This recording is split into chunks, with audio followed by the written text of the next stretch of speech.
Assalamualaikum warahmatullahi wabarakatuh. Alhamdulillah, alhamdulillahilladzi hadana li hadza wa ma kunna linahtadiya laula an hadanallah. Asyhadu alla ilaha illallah wahdahu la syarikalah wa asyhadu anna Muhammadan abduhu wa rasuluhu la nabiyya wa la rasula ba'dah. Rabbana la ilma lana illa ma 'allamtana innaka antal alimul hakim. Wa tub alaina innaka antat tawwabur rahim. Para pemirsa, wabil khusus kepada keluarga besar warga Muhammadiyah di Kecamatan Andong. Alhamdulillah pada sore hari ini kita bisa berkumpul untuk mendengarkan salah satu kajian yang digagas oleh pimpinan cabang Aisyah Andong mengenai hal-hal yang berkaitan dengan Muhammadiyah. Kita sebagai warga Muhammadiyah atau orang yang pernah mengenyam pendidikan di Muhammadiyah, apakah kita sudah tahu apa yang dimaksud dengan Muhammadiyah itu? Bukan pengertian kita masing-masing, akan tetapi pengertian yang sesuai dengan yang telah disepakati oleh pimpinan Muhammadiyah. Maka dari itu, untuk mengetahui apa dan siapa Muhammadiyah itu, maka kita membaca tentang kepribadian Muhammadiyah.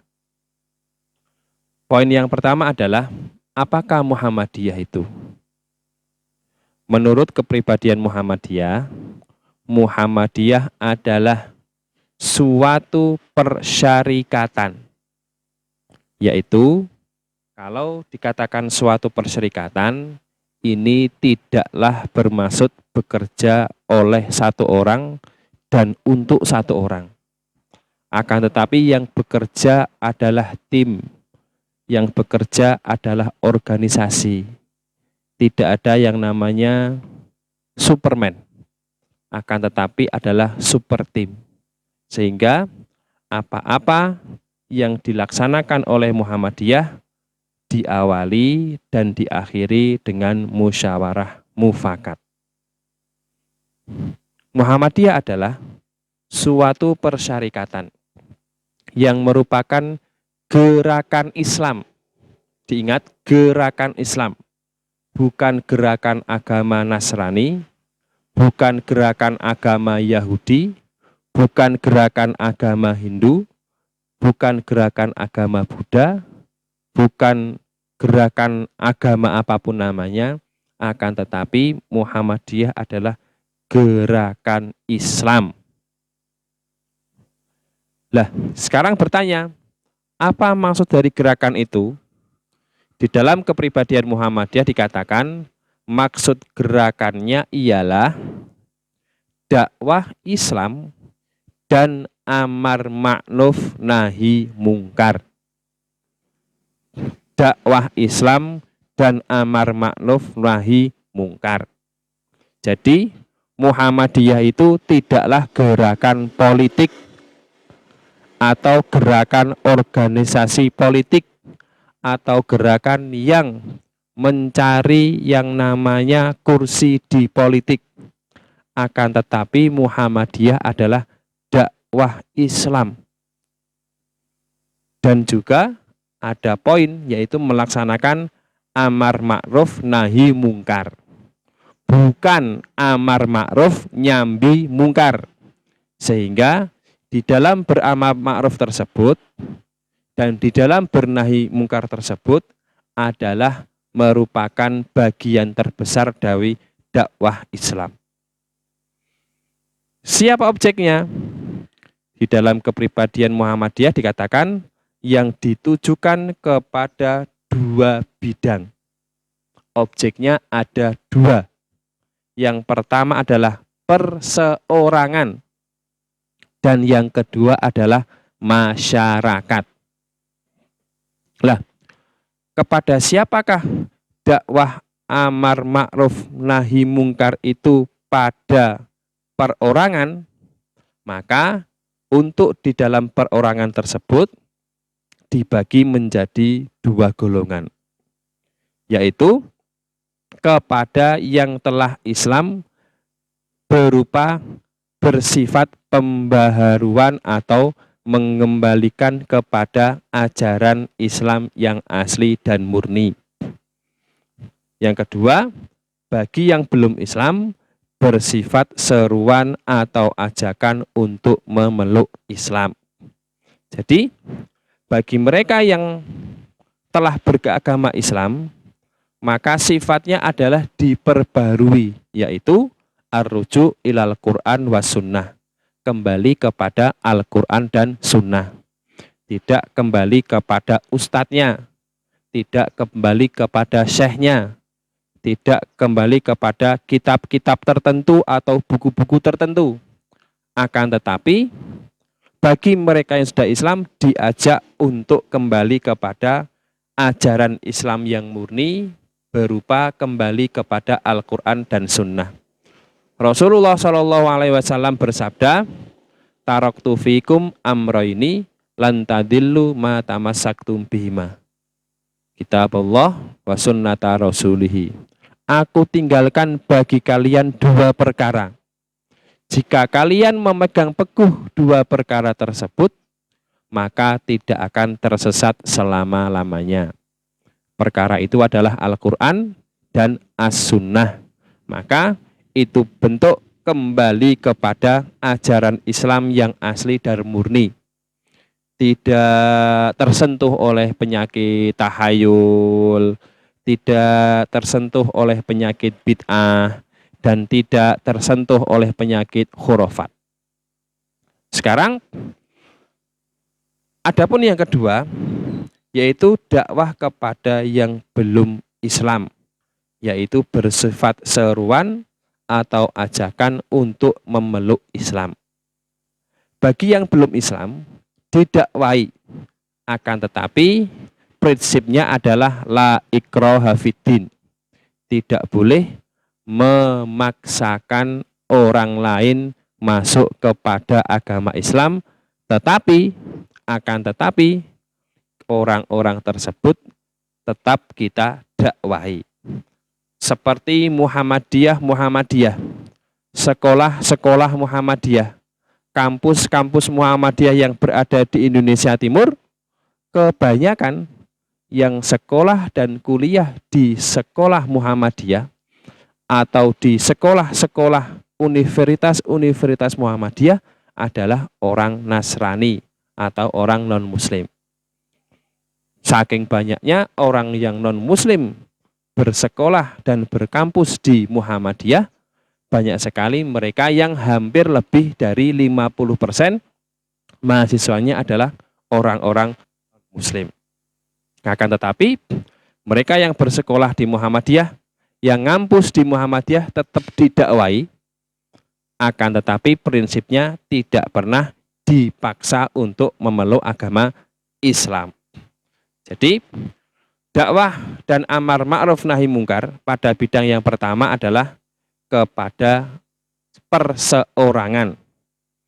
Lalu yang kedua, adapun dakwah Islam dan amar ma'ruf nahi mungkar bidang kedua ialah kepada masyarakat, yaitu bersifat kebaikan, bimbingan, dan peringatan.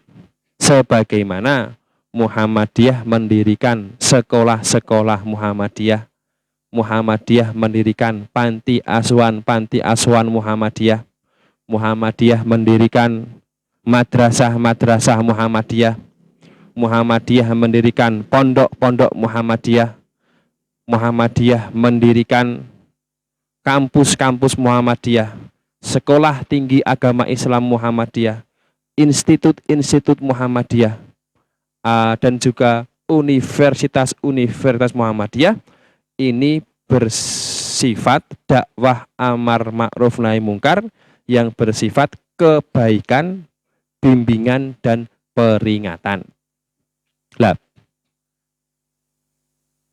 Banyak sekali mungkin dari sekolah-sekolah Muhammadiyah yang kelihatan sekolahnya mahal atau sekolahnya biayanya cukup luar biasa, biaya yang harus dikeluarkan. Maka dari itu sebenarnya adalah orang-orang tua yang menyekolahkan putra-putrinya di sekolah Muhammadiyah yang mahal atau agak mahal, mereka itu sebenarnya adalah ladang dakwah yang harus digarap.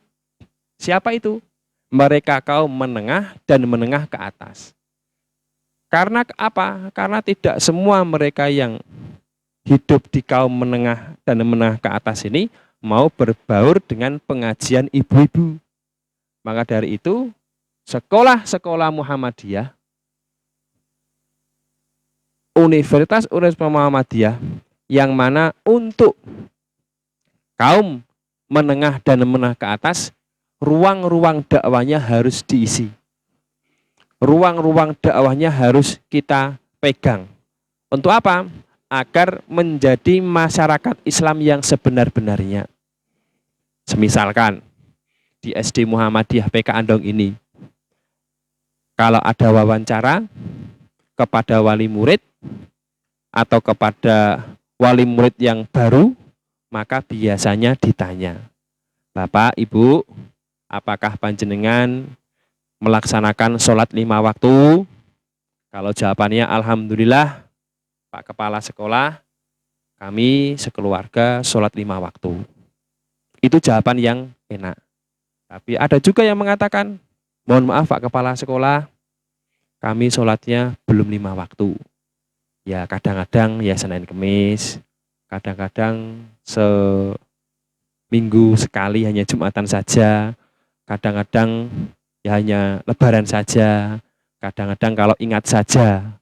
Maka dari itu di SD Muhammadiyah PK Andong kita berikan treatment, kita berikan nasihat, Bapak, Ibu, kalau panjenengan ingin menyekolahkan putra putri jenengan ke SD kami, pasti jenengan semuanya punya maksud baik.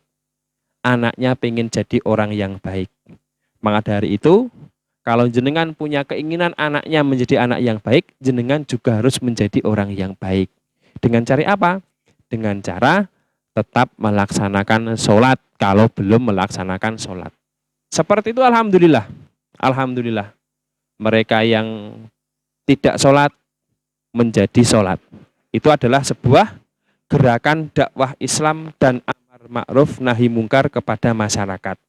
Yaitu bersifat kebaikan, bersifat bimbingan, dan bersifat peringatan. Nah, kesemuanya itu dilaksanakan bersama dengan musyawarah atas dasar takwa dan mengharap keridhaan Allah semata-mata. Dengan melaksanakan dakwah Islam dan amar ma'ruf nahi mungkar dengan caranya masing-masing yang sesuai, Muhammadiyah menggerakkan masyarakat menuju tujuannya. Apa itu tujuan Muhammadiyah? Terwujudnya masyarakat utama, adil dan makmur yang diridhoi oleh Allah Subhanahu wa taala. Jadi Muhammadiyah itu tujuannya tidak untuk menegakkan khilafah Islamiyah. Tidak bermaksud Muhammadiyah itu mendirikan negara Islam, tidak. Tetapi tujuan Muhammadiyah adalah terwujudnya masyarakat utama, adil dan makmur yang diridhoi Allah Subhanahu wa taala. Cukup sekian yang saya sampaikan. Kalau ada benarnya dari Allah, kalau ada salahnya dari saya sendiri. Selamat menikmati berbuka puasa bersama dengan keluarga. Jangan lupa sebelum berbuka dan setelah berbuka kita mengucapkan doa agar puasa kita diijabahi oleh Allah Subhanahu wa taala. Wassalamualaikum warahmatullahi wabarakatuh.